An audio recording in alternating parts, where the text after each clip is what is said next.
Guys, no, alas 8 ta naghalin. Tapos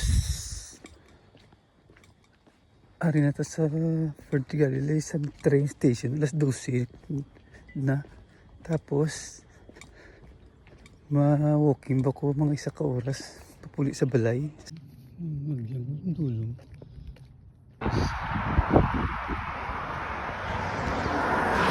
Dami kaya guys.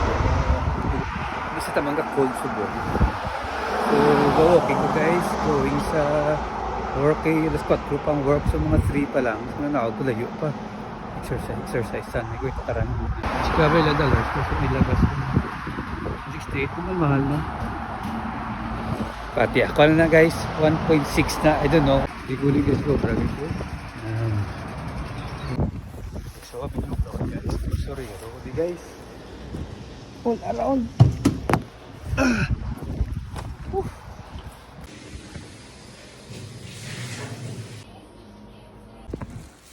Ano naman guys? Chef and garbage collector. Hello guys. 8 na guys. Pulit na ito guys. Gabihan na. Yeah, no, I'm coming up the front because the kids made us laugh. Okay. Yeah, stop shouting at each other, bro. Yeah, no, that's what I mean. That's fine. They can sit there and good broken up. Guys. So, nagabihan ko. So, wala ako kabot bus. Kung mag-bus pa ko, bus po kapuli. So, okay lang. Kaya buligan ko sa mga operator di. Namin din sila. Kung mamangkot ka, buligan kanila. Riga ko naman pa.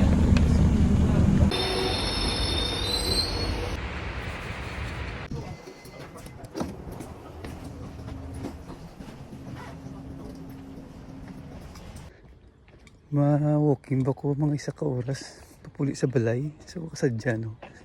So, amo niya guys ang life, no. Enjoy tang mga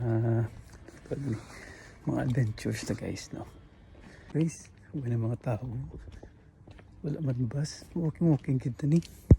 Magyang dulong. Dulong. Kita na ko highway guys. 1 kilometer ito guys. Last 3 kilometer. Guys, highway dito tuon 5 kilometers guys. Kita yung highway ginaba di na yan doon. Tako guys, McDo to wala gid McDo 24 hours yung balay ako mga taway tambay sa likon ka ang dali bla.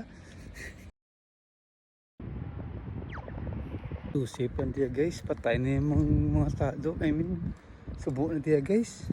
12 pa lang sa Philippines siya. Bago pa niya gagawa ang kabataan mga tao. Tok bala guys.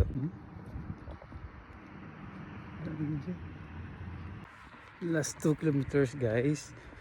Anak ko ay kinagrang kagyan sa aga. Kundi ginpawak ka 4 kilometro kagabihon. Ayan ako.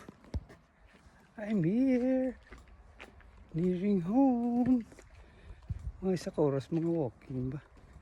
So anyway no. So utang I'm thankful kay Lord no. So blessings niya tagi sa akon.